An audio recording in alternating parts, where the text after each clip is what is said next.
favorite songs. So, anyways, the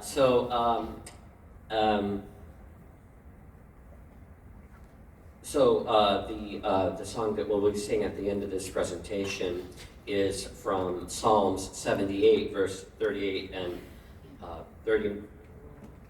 39, and so that's something that will be at the end. Riddles and ancestry.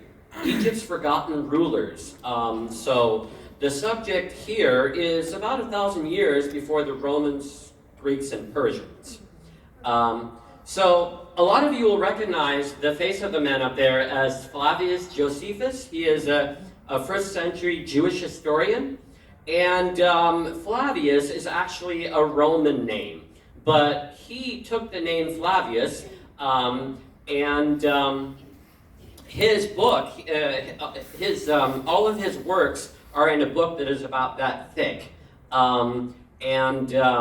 It's a very interesting book in a lot of ways.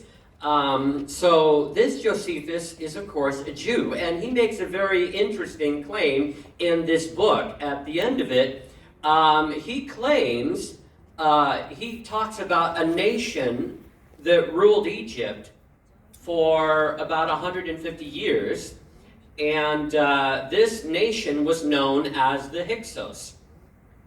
For a long time, in my academic study, I supposed that these Hyksos rulers were the Israelites, but after a lot of search, I realized that was not true.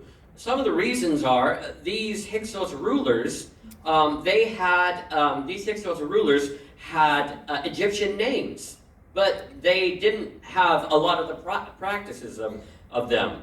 And Hyksos is a combination of two words, Hick and Sos, which is like king and shepherd, shepherd kings. And not a lot is known about them. Now,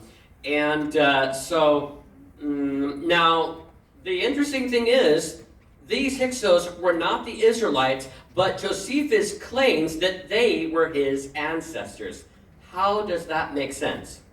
Okay, another person who claimed that another person who could say that the Hyksos were his ancestors was Joshua. Okay, although his name was Hoshea, Moses called Joshua Joshua. How could Joshua also be a Hyksos descendant? Which tribe did Joshua belong to? Does anybody know? The tribe of Ephraim. It was Joshua who said, as for me and my house, we will serve the Lord. But who were